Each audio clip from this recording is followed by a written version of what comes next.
골짜기 가운데 두셨는데 거기 뼈가 가득하더라. 나를 그 뼈 사방으로 지나가게 하시기로 본즉 그 골짜기 지면에 뼈가 심이 많고 아주 말랐더라. 그가 내게 이르시되 인자야 이 뼈들이 능히 살 수 있겠느냐 하시기로 내가 답답하되 주 여호와여 주께서 하시나이다. 또 내게 이르시되 너는 이 모든 뼈에게 대하여 이르기를 너희 마른 뼈들아 여호와의 말씀을 들을지어다. 주 여호와께서 이 뼈들에게 이같이 말씀하시기를 내가 생기를 너희에게 들어가게 하리니 너희가 살아나리라. 너희 위에 힘줄을 두고 살을 입히고 가죽으로 덮고 너희 속에 생기를 넣으리니 너희가 살아나리라. 또 내가 여호와인 줄 너희가 알리라 하셨다 하라. 아멘. 하나님 우리의 예배 가운데 임재하여 주시옵소서. 아멘.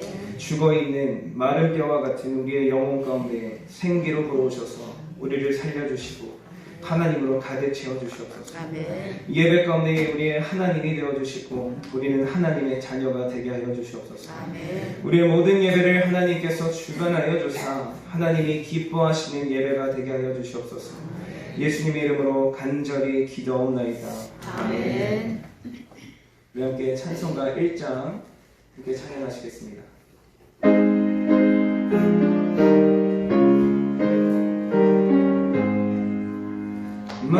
만국의 근원 하나님 온 백성 찬송 드리고 저 천사여 찬송하세 찬송 성부 성자 성령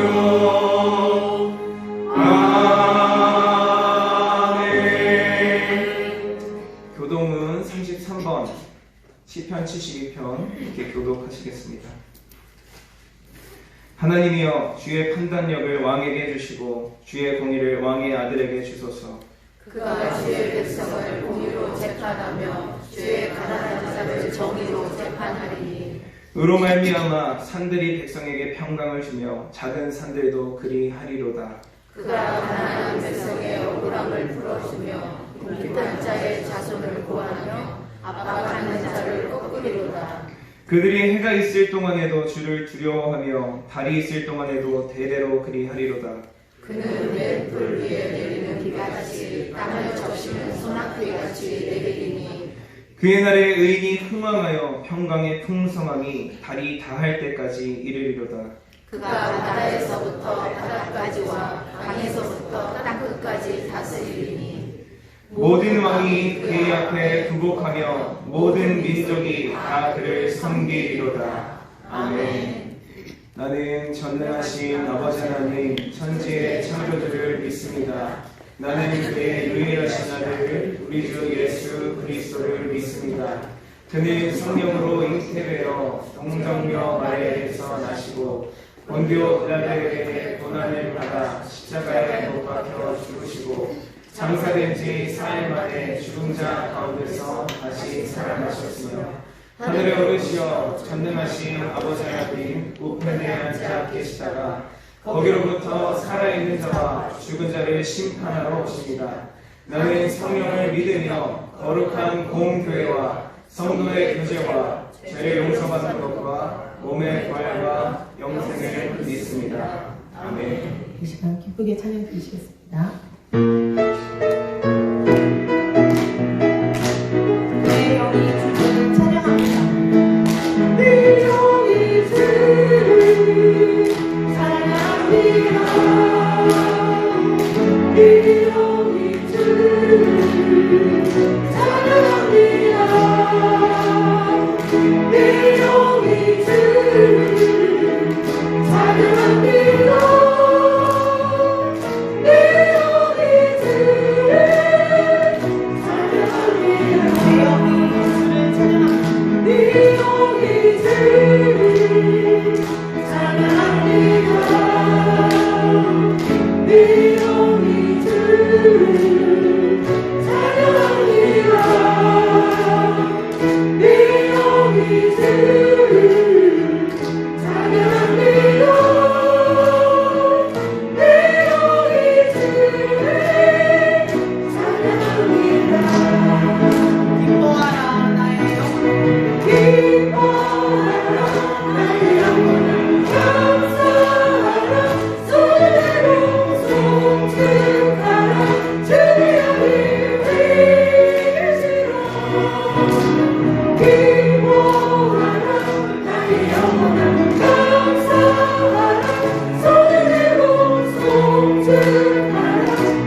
일어나고 약간한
빛으로 인도하리 앞이 깜깜할 때는 잊지 마세요 나의 생각하는 나의 생각하는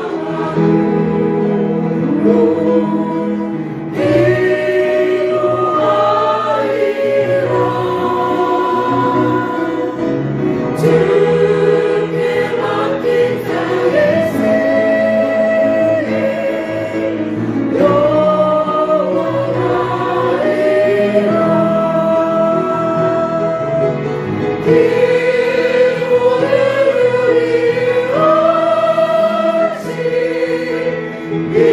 빛으로 인도하리 앞이 깜깜할 때는 잊지 마세요 앞이 캄캄할 때에도 앞이 깜깜할 때는 잊지 마세요. 잊지 마세요.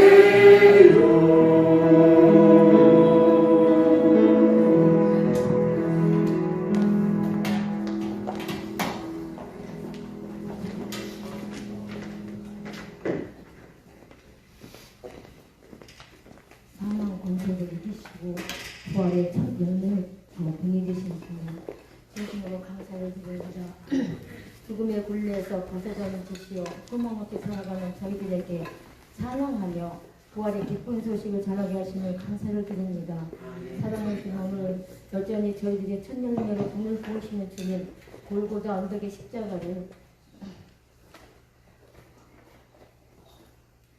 우리를 위해 지셨는데 다시 한번 묵상하며 얼마나 아프셨을까 점유원과 끝까지도 참으시며 우리를 위해 모든 고난을 이기신 주님을 생각할 때 너무나 감사하고 하다고 생각하면서도 때로는 가늠자처럼 때로는 로마병들처럼 예수님을 배신하고 못을 받고 예수님을 모른다면서 연연하던 때가 많았음을 고백합니다.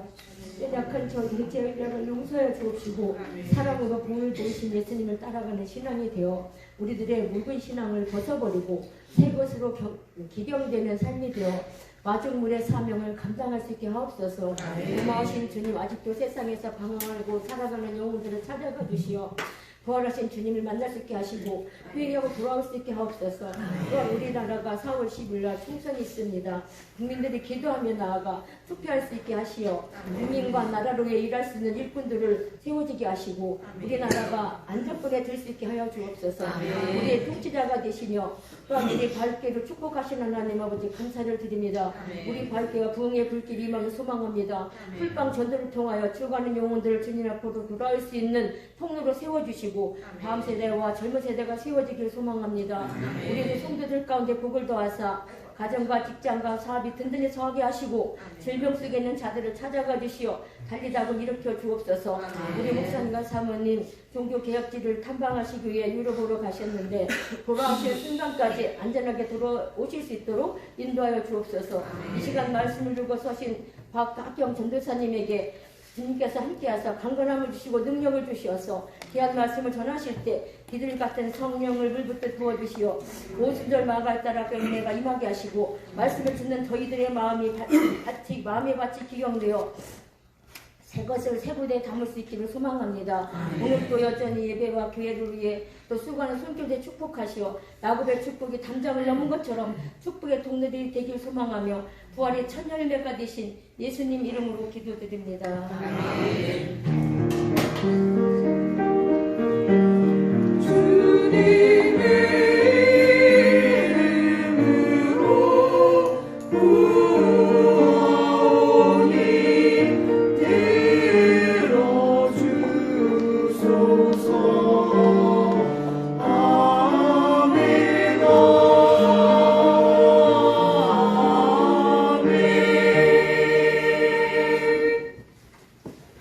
오늘 함께 읽으실 말씀 고린도후서 6장 1절에서 10절까지의 말씀입니다. 고린도서 6장 1절에서 10절까지의 말씀 우리 한 절씩 교독하시고 마지막 절은 합독하도록 하겠습니다.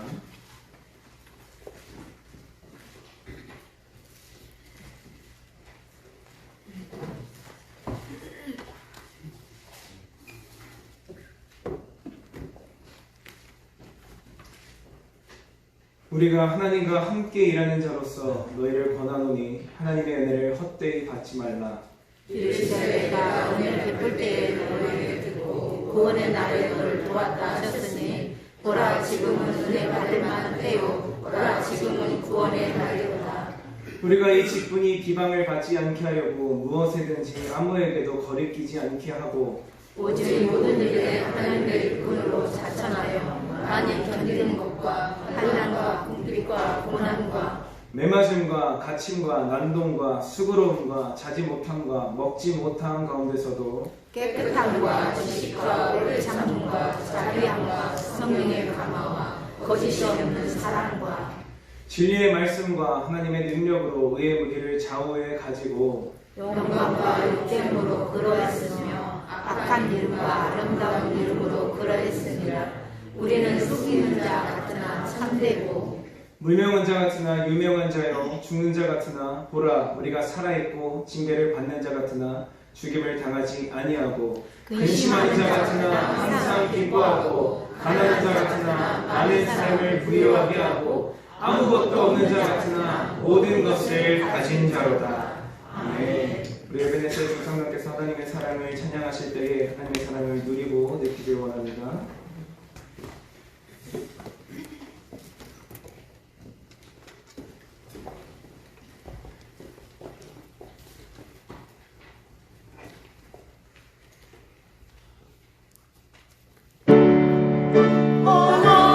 하나님의 크신 사랑은 더 증명 못하네.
앞뒤 사람과 또 옆 사람과 함께 환영하며 인사하며 시작했으면 좋겠습니다. 함께 인사하실 때에 오늘 예배에 나오신 것이 오늘 역사상 최고의 선택을 하신 것입니다. 함께 인사하시겠습니다. 오늘 당신은 최고의 선택을 하셨습니다. 아멘. 오늘 예배에 나오는 것이 최고의 선택이라는 것이 빈말이 아닌 하나님의 말씀입니다. 우리가 오늘 읽을 말씀에 나오지 않습니까? 오늘이 바로 은혜 받을 만한 때이고 구원의 날이기 때문입니다. 우리가 만약 오늘이 교회에 나와서 예배드리지 않고 저기 야구장에 가면 은혜 받았겠습니까? 지금 벚꽃이 많이 폈다고 벚꽃 보러 갔으면 구원 받았겠습니까? 우리가 예배에 나왔기에 하나님께서 우리에게 은혜를 부어주시는 거룩한 날인 줄로 믿습니다. 하나님께 예배하는 것이 우리의 삶에 있어 최고의 선택이고 최선의 선택이 영원히 되는 줄로 믿습니다. 앞으로도 영원히 우리가 하나님을 예배하는 것을 놓치지 않으시기를 축복합니다. 아멘. 무엇이 우리의 삶에 가장 중요한 것입니까? 생명을 구원받는 것이 가장 중요한 것이고 은혜를 체험하는 것이 우리에게 있어 가장 중요한 일인 줄로 믿습니다. 그러니 제발 부탁드립니다. 그냥 예배에 앉았다가 죄송하지만 의미 없이 돌아가지 마시고 하나님께 최고의 최선의 최상의 예배를 올려드립시다. 영과 진리로 하나님께 나아갑시다. 다른 얘기하지 않겠습니다. 오늘은 오직 복음에 대해서만 이야기합니다. 바울은 오직 복음을 전하는 데에 모든 삶을 다 바친 사람이었습니다. 바울의 고백을 한번 같이 보겠습니다. 내가 달려갈 길과 주 예수께 받은 사명 곧 하나님의 은혜의 복음을 증언하는 일을 마치려 하면은 나의 생명조차 조금도 귀한 것으로 여기지 아니하노라. 아멘. 바울도 처음부터 이런 모습을 가지고 있는 것은 아니었습니다. 바울이 본래 어떤 사람인지 우리가 잘 알고 있지 않습니까? 예수를 핍박하는 데에 가장 앞장섰던 사람이 바로 바울이었습니다. 최초의 순교자인 스데반을 사형하는 데에 중요한 역할을 했던 무리 중에 한 명이 바로 바울이었고 성경에선 바울이 스데반이 죽임당함을 마땅히 여기고 있었다고 표현하고 있습니다. 이 정도로 복음에 대해 적대적인 인물이 바로 바울이었습니다. 바울은 믿기 이전에 복음을 체험하기 이전에 구원받기 이전에 열성적인 유대주의자였고 율법주의자였고 바리새인이었으며 도무지 복음과 교회와 예수 그리스도와는 함께 할 수 없는 평행선을 달리는 적대적인 인물이었습니다. 누구보다 복음을 사기라고 생각했던 사람이 바로 바울이었습니다. 하나님을 욕되게 하는 것이 복음이라고 생각했던 사람이 예수를 신성모독자라고 생각했던 사람이 바로 바울이었습니다. 그러나 이런 바울이 변화되어 오늘과 같이 이렇게 고백합니다. 예수를 핍박하는 자에서 예수를 사랑하며 복음을 전하며 핍박당하는 자로 신분이 변화되었습니다. 복음에는 이러한 능력이 있는 줄로 믿습니다. 아멘. 도무지 변하지 않을 것 같은 사람도 복음으로 반드시 변화되어집니다. 아멘. 그렇다면 도대체 복음이 무엇입니까? 우리가 길게는 지금 한 50년, 60년도 교회를 다니신 성도님들도 계신데 복음으로 모여서 이곳에 예배 드리고 계신데 복음이 무엇인지 설명할 수 있어야 되지 않겠습니까? 그저 전도할 때 교회 좋으니까 와보십시오 라고 말하는 게 아니라 체계적으로 복음이 무엇인지 설명할 수 있어야 하지 않겠습니까? 그래서 복음을 크게 5가지로 정의해서 오늘 이 설교 시간 한번 이야기를 해보렵니다. 복음은 크게 5가지로 나눌 수 있습니다. 첫 번째는 인간이고, 두 번째는 하나님이고, 세 번째는 은혜이고, 네 번째는 예수 그리스도이고, 5번째는 믿음입니다. 인간부터 들어가 보도록 하겠습니다. 모든 사람이 죄를 범하였으며 하나님의 영광에 이르지 못하더니라고 성경은 말하고 있습니다. 모든 사람은 실로 죄인입니다. 그러므로 하나님의 영광에 이를 수 있는 사람이 단 한 명도 없습니다. 하나님의 거룩하시고 완전하신 기준에 들 수 있는 사람이 단 한 명도 없습니다. 우리가 뉴스를 볼 때에 끔찍한 범죄를 저지르는 사람을 보면서 또 그 사람이 형량을 적게 받은 것을 보게 된다면 우리 모두가 분노하지 않습니까? 왜 우리가 분노합니까? 기본적으로는 내가 그 사람보다 깨끗하다고 생각하기 때문에 분노합니다. 어떻게 저런 끔찍한 짓을 저지를 수 있냐고 분노합니다. 그리고 죄에 따른 합당한 처벌을 받지 못했다고 생각하기에 분노합니다. 죄인인 우리도 죄에 대해서 이렇게 분노한다면 하나님께서는 우리의 죄에 대해서 얼마나 분노하시겠습니까? 두 번째 하나님입니다. 하나님께서 각 사람에게 그 행한 대로 보응하시되 또 하나님은 사랑이심이라 성경에서 말하고 있습니다. 하나님께서 각 사람에게 행한 대로 보응하시는 하나님은 공의로우신 하나님이십니다. 그리고 모든 인간은 범죄하였기 때문에 하나님께 반드시 불의 심판을 받을 수밖에 없는 운명입니다. 너무나 거룩하신 하나님은 우리의 죄를 그저 지켜보고 계실 수 없습니다. 그것은 정의로운 하나님이 아니라 방관하시는 하나님이기 때문입니다. 하나님은 반드시 최후의 날에 우리의 죄 하나하나까지 모두 다 남기지 않고 심판하실 것입니다. 이것이 공의의 하나님입니다. 그렇기에 우리는 죄에 대해서 진노하시는 하나님의 손길 아래에 놓인 사형수들이었고 죄인들이었습니다. 하지만 또한 하나님은 사랑이 많으신 분입니다. 우리를 사랑하시기에 우리를 그저 벌하기를 원치 않으십니다. 그러면 어떡하겠습니까? 사랑이 많으신 하나님께서 우리의 죄를 없던 것으로 만들면 되겠습니까? 그러면 하나님이 아닙니다. 마음대로 행동하는 기준이 없는 어린 아이와 같은 신을 우리가 믿을 필요가 없을 것입니다. 하나님은 변하지 않으시는 분이십니다. 그렇기에 우리의 죄를 없던 것으로 만들 수는 없습니다. 하나님을 판사로 비유할 수 있습니다. 죄를 지은 사람을 재판하는 사람이 바로 판사 아닙니까? 판사 앞에서 정해진 기준에 따라 법에 따라서 재판받게 됩니다. 판사는 반드시 공명정대하게 공의롭게 지은 죄값을 제대로 치를 수 있도록 재판해야만 합니다. 그렇다면 판사에게 사랑하는 자식이 죄를 짓고 재판을 받으러 재판장에 왔다고 가정해 봅시다. 판사가 어떻게 재판해야 될까요? 사랑하는 자식이라고 죄를 작은 것으로 판단할 수 있습니까? 죄를 없는 것으로 심판할 수 있겠습니까? 똑같이 공명정대하게 재판을 해야 됩니다. 이것이 옳은 것입니다. 하나님이 이와 같습니다. 하나님이 우리를 사랑하시기 때문에 우리를 벌하기를 원치는 않으시나 또한 공의로우시기 때문에 반드시 우리 죄를 벌하셔야만 합니다. 만약 하나님의 기준이 변한다면 우리는 하나님을 믿을 이유가 없습니다. 신실하지 않다는 증거이기 때문입니다. 하나님은 절대로 변하지 않으시는 분입니다. 이에 하나님께서 우리에게 은혜를 주시기 원합니다. 너희는 그 은혜에 의하여 구원을 받았으니 이것은 너희에게서 난 것이 아니요 하나님의 선물이라. 은혜는 값이 없는 것입니다. 은혜는 우리의 공로로 얻어내는 것이 아닙니다. 아무런 값없이 주어지기 때문에 은혜라고 부를 수 있습니다. 우리의 노력으로는 하나님의 완전한 기준에 들 수 없기 때문에 우리 모두가 죄인이기에 하나님은 우리 모두에게 값없이 은혜를 주시길 원하셨습니다. 하나님께서 우리에게 값없이 주시는 은혜만이 하나님의 사랑과 공의의 속성 이 두 가지를 모두 만족시킬 수 있습니다. 우리에게 값이 없이 하나님께도 값이 없습니까? 하나님은 그 무엇보다 큰 값을 치러주십니다. 그것이 무엇이냐면 예수 그리스도입니다. 우리 이 말씀을 한번 같이 읽어보겠습니다. 읽습니다. 그리스도께서도 많은 사람의 죄를 없애려고 단번에 희생제물이 되셨습니다. 아멘. 예수 그리스도는 하나님과 동일한 분이십니다. 또한 예수 그리스도는 우리의 죄값을 대신 치르시기 위하여 잠시 동안 하나님의 영광스러운 모습을 버리시고 인간의 몸으로 이 땅에 오셨습니다. 그러므로 참 하나님이신 또 참 인간이신 예수님께서 우리를 구원하실 유일한 또 완전한 자격을 홀로 갖추셨습니다. 구약에는 송아지나 염소의 피로 우리의 죄를 일시적으로 속죄할 수는 있었습니다. 그러나 온전히 속죄할 수는 없었죠. 과거에 지은 죄악들만을 속죄할 수 있었습니다. 공의의 하나님이신데 어찌 이 사람의 큰 죄를 어찌 짐승으로 대신할 수 있겠습니까? 그러나 예수님은 참 하나님이시면서 참 인간이시기에 단 한 번의 죽으심만으로 모든 인류의 과거와 현재와 미래의 죄악까지 용서하실 수 있는 자격이 있으신 분이십니다.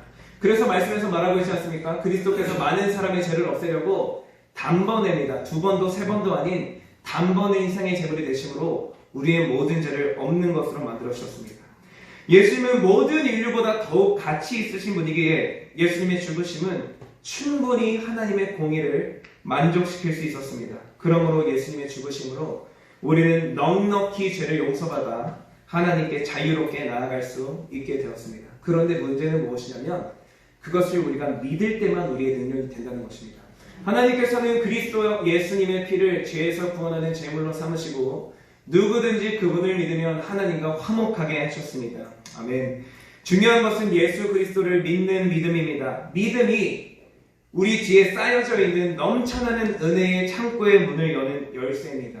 이미 우리에게 은혜가 주어졌으나 그것을 우리가 믿음으로 취하기를 거부한다면 우리는 하나님과 여전히 아무런 상관이 없는 사람입니다. 그렇다면 믿음이란 무엇일까요? 믿음은 단순한 지식적 동의는 아닙니다. 예수님이 우리의 죄를 구원하셨다라는 것을 머리로만 아는 것은 귀신들도 압니다. 야고보서에 이런 말씀이 있습니다. 네가 하나님이 한 분이신 줄을 아느냐? 믿느냐? 잘하는도다. 귀신들도 믿고 떠느니라. 귀신들이 믿는다고 구원받을 수 있습니까? 그들은 그저 하나님을 두려워하는 것이지 하나님을 사랑하며 믿는 것이 아닙니다. 또한 일시적 현세적 문제만을 해결하기 위해서 잠시 동안 하나님을 따르는 것은 믿음이 아닌 이용입니다. 예수님을 믿는다는 것은 우리의 모든 삶을 전문가 되시는 예수님께 맡겨드리는 것을 의미합니다. 우리를 누구보다 잘 아시고 사랑하시고 선한 길로 인도하시는 사랑의 예수님께 우리의 삶을 온전히 맡겨드리는 것이 믿음입니다. 여러분에게 이러한 믿음이 있기를 축원합니다. 그렇다면 이미 우리는 구원받은 것입니다. 더 이상 흔들릴 필요가 없습니다. 그러나 머리로만 믿고 머리로만 알고 일시적으로만 따르는 것은 믿는 것이 아닙니다. 만약 그러신 분들이 계시다면 오늘 믿기를 작정하고 하나님께로 나아가십시오. 우리에게 여전히 기회가 남아있습니다. 복음의 진술을 들으면 우리에게도 이러한 모양이 만들어집니다. 본문의 마지막 부분입니다. 우리는 속이는 자 같으나 참되고 믿지 않는 자들에게 복음은 언제나 속이는 것처럼 느껴집니다. 그래서 많은 비신자들이 교회를 비난하는 것 아닙니까? 그들에게는 영적인 것을 분별할 수 없는 능력과 지혜가 없기 때문에 교회를 그저 시스템적으로 굴러가는 기업이라고 생각합니다. 이윤 창출을 위한 것으로 생각합니다. 그러나 어떻게 느끼십니까? 전혀 그런 부분이 없습니다. 그 증거가 무엇이냐면 저기 앉아있는 우리 중고등부 아이들 청년들이라고 생각하시면 됩니다. 제가 요즘 아이들을 만나면 꼭 하는 말이 있습니다. 그게 뭐냐면 야, 교회가 바보라고 너네한테 돈 써가면서 교회 너네 붙들어 놓겠니? 너네 장학금은 얼마씩 주는데. 그냥 이런 걸 그냥 아이들의 마음을 감동하기 위해서 말하는 게 아니라 상식적으로 생각해보면 기업은 어떤 목적으로 모여 있습니까? 기업은 어떤 목적으로 창설되었고 어떤 목적으로 계속해서 굴러갑니까? 오직 이윤 창출만을 위해서 굴러갑니다. 그러면 우리 중고등부 아이들 죄송하지만 예배 때 헌금도 안 받습니다. 1,000원 한 장도 안 나옵니다. 1년에. 돈이 안 됩니다. 죄송한 표현이지만. 그런데 돈 안 되는 애들한테 우리가 뭐라고 돈을 자꾸 줘가면서 어떻게든 교회로 나오게 하려고 합니까? 우리가 하나님을 믿기 때문이 아닙니까? 사랑하는 하나님께서 우리 아이들을 구원하시는 것을 우리가 알고 있고 믿기 때문에 어떻게 해서든 우리 아이들이 구원받았으면 좋겠어서 우리 아이들에게 시간을 쓰고 돈을 쓰고 마음을 써서 계속해서 아이들에게 믿음으로 접근하는 것이 아닙니까? 그러니까 너네도 좀 제대로 믿기를 바랍니다. 그런 마음으로 우리가 교회에서 이윤 창출을 목적으로 하지 않고 영혼 구원의 목적을 두고 교회는 계속해서 이어져 왔습니다. 그것이 없어진 교회는 전부 다 멸망하였고 다 문을 닫게 되었습니다. 이런 부분에 대해서도 성경이 계속해서 말하고 있습니다. 고린도전서 1장 18절의 말씀입니다. 십자가의 도가 멸망하는 자들에게는 미련한 것이요 구원을 받는 우리에게는 하나님의 능력이라. 아멘. 십자가의 도, 복음이 멸망하는 자들에게, 믿지 않는 자들에게는 그만큼 미련한 것처럼 없습니다. 그만큼 미련해 보이는 것이 없습니다. 왜 시간을 쓰니? 왜 돈을 쓰니? 왜 11조를 하나님께 드려? 그 돈 안 쓰고 너네가 써봐. 훨씬 풍족하게 살 수 있을 거야. 계속해서 세상이 우리에게 하는 말 아닙니까? 그러나 우리가 그런 것들을 하나님께 드리는 이유는 무엇입니까? 하나님이 우리를 사랑하시고 하나님이 우리를 구원하신 것에 대한 감사의 표현, 우리의 모든 주권을 하나님께 드리는 표현이 아닙니까? 구원을 받는 우리에게는 하나님의 능력이기에 하나님의 능력이 우리의 모든 것을 다 바칠 가치가 있는 것입니다. 그들도 예수님을 알게 되고 믿게 된다면 하나님의 능력이고 완전한 사랑임을 깨닫게 될 것입니다. 그렇게 복음을 전하는 우리는 속이는 자 같으나 세상 속 유일한 참된 자들입니다. 본문의 9절의 말씀입니다. 유명한 자 같으나 유명한 자여 죽는 자 같으나 보라 우리가 살아있고 징계를 받는 자 같으나 죽임을 당하지 아니하고 또한 우리는 무명한 자 같습니다. 세상이 알아주지 못합니다. 세상이 우리를 비난하고 손가락질합니다. 바울은요 심지어 스스로 로마에 가기 위해서 죄가 없는데도 억지로 자기가 재판을 받겠다고 하면서 감옥에 갇힙니다. 그러니까 그때 유대 총독으로 있던 베스도가 바울에게 이런 말을 합니다. 바울 네가 공부를 많이 하더니 드디어 미쳤다. 많은 학문이 너를 미치게 만들었다다 하고 미친 사람 취급을 받습니다. 그러나 세상 사람들은 우리를 모르더라도 하나님께서 우리 한 사람 한 사람을 모두 아시고 하나님의 손바닥에 이름을 새기고 계시고 우리의 모든 삶을 주의 깊게 감찰하시며 기뻐하시는 분이시기에 우리는 무명한 자 같으나 유명한 자입니다. 우리는 천국에서 유명한 자들입니다. 우리가 장차 반드시 천국에서 해같이 빛나게 될 것입니다. 아멘. 또한 죽는 자 같으나 우리는 가장 영광스러운 모습으로 되살아날 것이며 징계를 받는 자 같으나 그 징계를 통해 더욱 단단해지는 믿음의 사람들로 거듭나게 될 것입니다. 근심하는 자 같으나 항상 기뻐하고 가난한 자 같으나 많은 사람을 부유하게 하고 아무것도 없는 자 같으나 모든 것을 가진 자로다. 썩어질 세상에서 하늘을 바라보고 살기에 근심하는 자 같습니다. 그러나 확정된 승리가 있기에 우리는 무슨 상황에서 어떤 상황에서도 항상 기뻐할 수 있고 가난한 자 같으나 우리에게 아브라함에게 주신 복의 근원이 이미 성취되었기 때문에 우리로부터 많은 사람들을 부유케 하는 위대한 일을 감당하게 할 수 있으며 아무것도 없는 것처럼 보이나 장차 올 하나님의 나라에서 모든 것을 갖게 될 것입니다. 또한 은혜의 창고에 믿음의 열쇠로 문을 열었을 때 이미 우리는 그 모든 것을 가졌습니다. 생명을 구원받은 것보다 중요한 것이 어디 있겠습니까? 8절부터 10절까지 계속 나오는 단어가 무엇입니까? 뭐뭐 같으나, 뭐뭐 같으나입니다.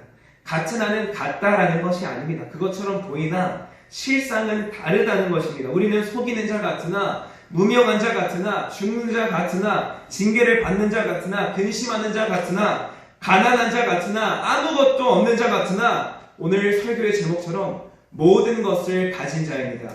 복음의 진수를 누리십시오. 하나님의 복음이 우리의 삶 가운데에 중심으로 임하고 복음이 일하기 시작하면 죽어있는 우리의 모든 것들이 되살아나기 시작합니다.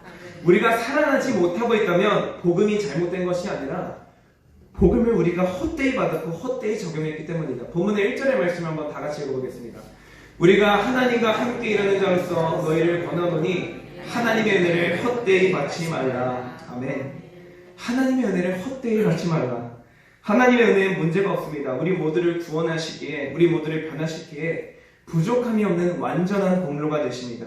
그러나 왜 우리가 자꾸 이 은혜를 우리에게 가치가 없는 것처럼, 능력이 없는 것처럼 싸구려로 만들어버립니까? 왜 우리가 교회에 나름대로 열심히 출석하면서도 구원의 확신이 없습니까? 왜 우리가 믿으면서도 여전히 흔들리십니까? 하나님을 믿는 것이 아니라 그것은 사실 자꾸 내가 내 행위로 구원을 이루려고 하기 때문입니다. 이미 하나님께서 부족함 없이 우리의 죄값을 다 치러주셨는데 우리가 그것을 믿기만 하면 나는 이미 구원받은 것이고 예수님의 피값으로 우리의 모든 죄가 용서되어진 것인데 이것을 우리가 신뢰하지를 못합니다.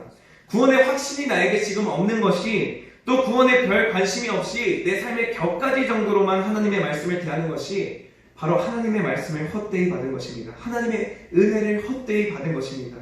이미 예수님께서 우리에게 부어주신 은혜가 우리의 모든 것을 책임지시는 줄로 믿습니다. 그리고 이것에는 우리가 값을 지불할 수가 없습니다. 제가 앞에서도 말씀드리지 않았습니까? 값을 지불할 수가 없기 때문에 우리의 공로를 얻을 수 없기 때문에 하나님께서 우리에게 값없이 주기로 작정하셨습니다.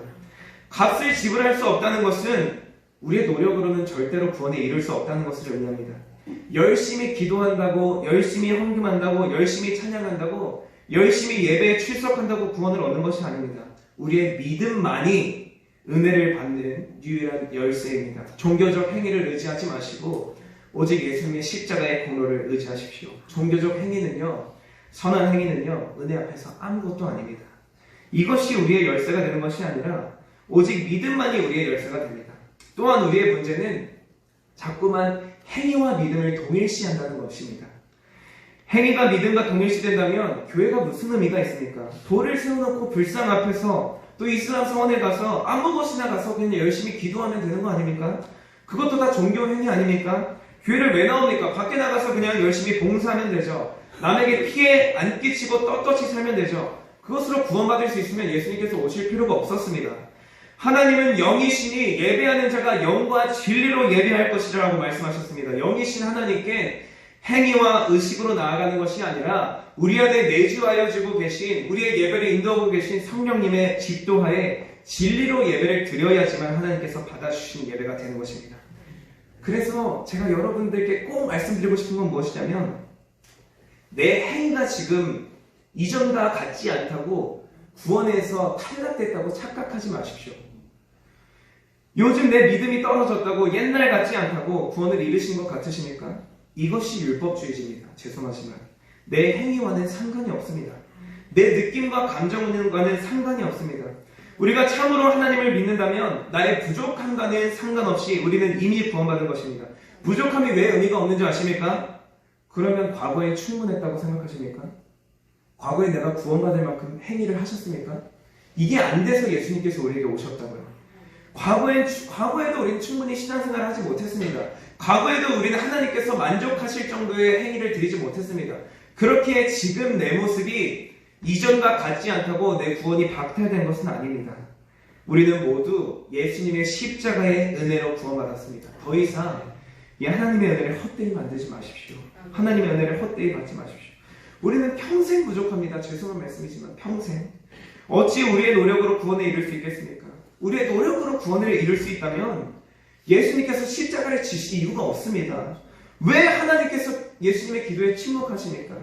왜 예수님께서 십자가 위에서 나의 하나님 어찌하여 나를 버리셨나이까 하고 울부짖으셨습니까? 우리를 구원하시기 위하십니다. 우리의 노력으로 되지 않기 때문에 예수님께서 십자가에 죽으셨습니다. 그때 이미 우리의 모든 죄악이 해결되었습니다. 이것을 우리가 온전히 믿고 우리의 삶에 적용한다면 더 이상 우리는 나약한 나의 모습에 집중하지 않고 오직 하나님만을 바라보게 됩니다. 그리고 이제 나의 행위를 자랑하지 않게 됩니다. 우리가 아까 읽은 말씀이 있거든요. 믿음에 대해서 은혜에 대해서 읽은 말씀. 이 뒷부분에 무슨 말씀이 있냐면요. 너희는 그 은혜에 의하여 믿음으로 말미암아 구원을 받았으니 이것은 너희에게 쓰는 것이요 하나님의 선물이라. 행위에서 난 것이 아니니 이는 누구든지 자랑하지 못하게 함일러라 라는 말씀이 있습니다. 우리의 행위에서 구원이 난 것이 아니라고 성경에선 계속해서 강조하고 있습니다. 그렇기에 우리가 믿음 후에 열심히 2시간, 3시간 기도해도 우리가 열심히 전도 현장에 나오고 열심히 하나님의 나라를 위해서 봉사할지라도 그것은 이제 우리의 자랑이 되지 못합니다. 그것은 그저 우리가 우리를 구원해 주신 하나님의 사랑에 대한 은혜에 대한 감사의 표현입니다. 이것이 우리의 행위가 되고 자랑이 된다면 그것이 우리에게 침투해 있는 율법주의고 우상입니다. 이 모든 것들을 깨트려 버리시길 원합니다. 우리 본문 2절의 말씀을 읽고 설교를 마무리하겠습니다. 본문 2절의 말씀 다 같이 읽겠습니다. 이르시되 내가 은혜 베풀 때에 너에게 듣고 구원의 날에 너를 도왔다 하셨으니 보라 지금은 은혜 받을 만한 때요 보라 지금은 구원의 날이로다. 아멘. 보십시오. 지금이 바로 은혜 받을 때입니다. 아멘. 오늘이 바로 은혜 받을 때입니다. 오늘이 바로 구원의 날입니다. 율법적이고 행위적인 거짓된 믿음을 내려놓고 순전히 하나님께로 돌아갑시다. 나로부터 선한 것이 나올 수가 없습니다. 더 이상 답이 없는 나에게 집중하지 마시고 우리의 유일한 길이고 진리고 생명이 되시는 예수님만 바라보시기를 간절히 축원합니다. 우리 함께 찬양하고 기도하며 결단하며 주님께로 나아가길 소망합니다. 주님, 이제는 더 이상 나의 행위를 의지하지 않겠습니다. 내가 여태까지 해왔던 나의 종교적인 모습들, 주님, 내가 하는 기도, 내가 주님께 드리는 헌금, 내가 주님께 드리는 헌신을 의지 않고 오직 예수님의 십자가의 은혜만을 의지하기 원합니다. 그 가운데 우리가 온전한 은혜 가운데 구원을 얻고 더 이상 흔들리지 않는 확신을 가지고 이미 모든 것이 이루어주신 완전하신 십자가의 도를 우리가 누리길 소망합니다. 나의 삶 가운데 임하여 주시옵소서. 우리 함께 찬양하시겠습니다.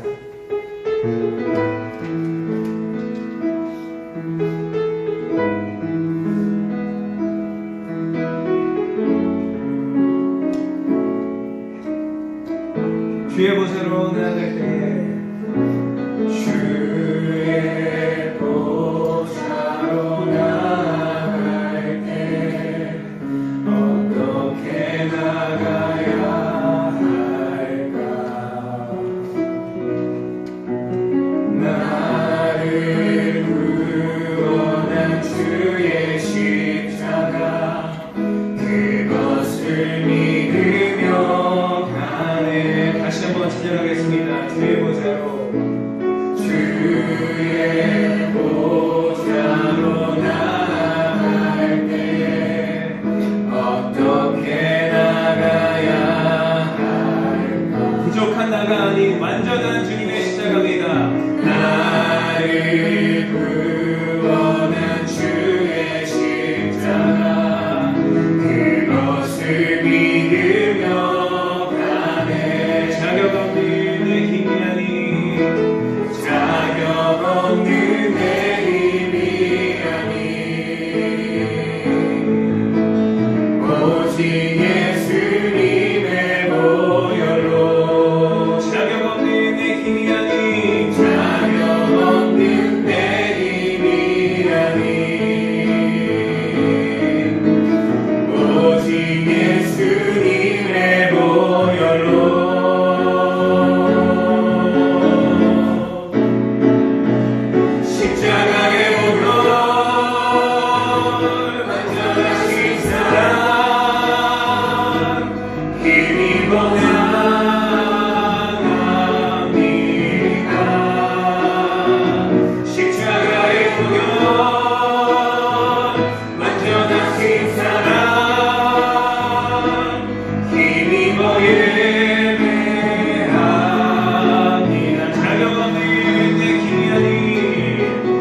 오직 예수님의 보혈입니다.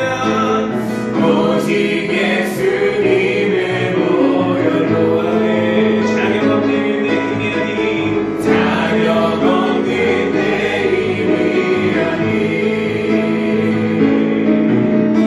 오직 예수님의 보혈로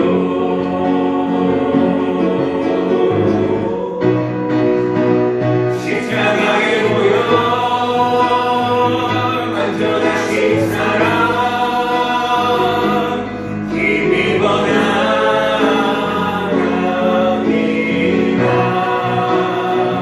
십자가의 보혈 완전하신 사랑 힘입어 예배하 마지막으로 한번 더 신뢰합시다. 십자가의 보혈 십자가의 보혈 완전하신 사랑 힘입어 나갑니다. 십자가의 보혈 완전하신 사랑 힘입어 예배합니다.